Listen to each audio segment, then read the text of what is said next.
Good morning. Welcome back. So our next guest, along with Republican Senator Katie Britt, introducing the Laken Act to the Senate. It's a bill that would require authorities to arrest and detain illegal migrants charged with crimes until they can be removed from the United States. Seems like it would make a whole lot of sense. The bill's namesake, 22-year-old nursing student Laken Riley, who was brutally murdered last month, allegedly by Jose Ibarra, an illegal migrant who had a lengthy criminal record and had been detained by police multiple times before Riley's death on February the 22nd. For more, let's welcome in North Carolina Senator Ted Budd. Senator, good morning. It's good to have you on. Right now, it looks like this bill might not go anywhere in the Senate. Can you take me through why something like this wouldn't be bipartisan? Well, if you look at last week's spending package, and I worked hard to get the Police Act in there, was actually holding up the whole Senate to get it in there with promises from some Democrats that we would get it into this week's bill. Now they're balking on that. So you see an anti-law enforcement sentiment. While they might go back to their districts or their states and they say, look, we're all for law enforcement, you got to look at someone's actions rather than their words. And we're not seeing the actions that the Democrats actually support law enforcement. And this Laken Riley Act, I mean, had this been enacted, it would have prevented this. This is all about preventing crimes, not remediation after there's a tragedy like losing Laken Riley and so many others that have been in similar situations from illegal immigration. This is about those who commit crimes that are here illegally and they do something illegally like shoplifting, theft, burglary. We're going to lock them up.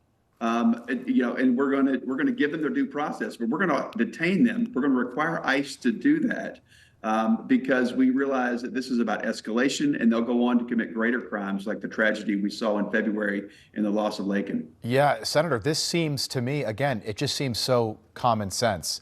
Well, look, you ask, 37 Democrats supported this in the House. It passed on March 7th. So this is a bipartisan bill. This is not. This is about keeping people safe, about keeping families safe, and had this passed before, and if we get it in the current spending package, and we get this passed, we'll prevent future tragedies. Yeah, that's what it's about. Laken Riley would still be with us. Keeping things safe here at home. Senator, can I ask you, does this include, and I've looked at the bill, does it include anybody apprehended while crossing the border illegally? Let's say they're apprehended and Border Patrol says that they've got let's say they've got a record. Critical, but this is about once they're here. Okay. And they are caught doing minor crimes. I mean, they're real crimes, right? But they're shoplifting, larceny, burglary.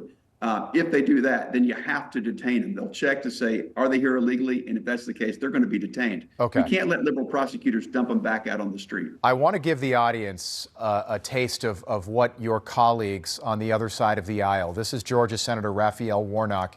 Here's what he had to say about the bill on MSNBC. This is smoke and mirrors by people who are not serious. We had a bipartisan piece of legislation in front of us. It had a lot of provisions, some provisions that some folks on my side didn't like. But the only way to get comprehensive immigration reform, the only way to address the current crisis on the border in divided government is on a bipartisan basis. Okay, so the bill is smoke and mirrors brought by people that aren't serious. Care to respond to that, Senator? Well, I appreciate the political advice from my colleague from Georgia. However, this is bipartisan. 37 Democrats supported in the House. It's not extreme measures. It only protects us here at home and prevents tragedies like we saw. And it is bipartisan. And look, thanks to Senator Katie Britt from Alabama, who did so much work on this. And she's a great colleague to have.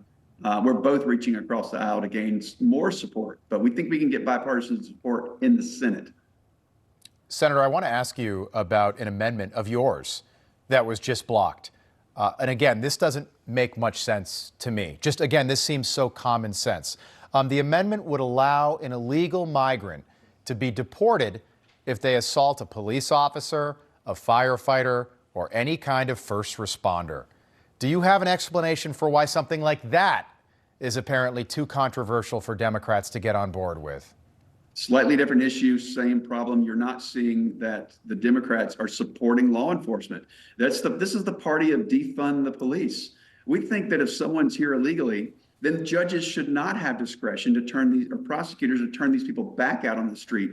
No discretion. They immediately get deported if they're attacking first responders. It's the Police Act but it's police, it's deputies, it's firefighters, it's EMTs, those that are showing up to make our country safer. Yeah. They're there in a time of need, and we think if you attack them, you're here illegally, you're out of here. Senator, I know you work closely with your colleague Katie Britt on this thing, and again, I hope it goes through and passes in the Senate. A week ago today, she gave the GOP response after Joe Biden's State of the Union address, and boy, she was raked over the coals by the media. Saturday Night Live over the weekend. Can you tell me how she's doing? What it was like to work with her? You know, she's doing great. She's optimistic. The Republicans, Democrats are coming here on the Senate floor and supporting her and just saying, thanks for stepping up. It's a thankless job. But I think you're on the wall of fame if you get an SNL parody. So I think that's a proud moment for her, Yeah. especially Johansson, who portrayed her. I think she's pretty proud of that. And Ted Cruz said Tom Cruise never did him, so he's a little jealous. I don't know if Tom Cruise is going to do Ted Cruz. Maybe. Senator, great having you on this morning. Ted Budd from the state of North Carolina, very important state on the electoral calendar come November. Hope to have you back. Thank you. Thank you.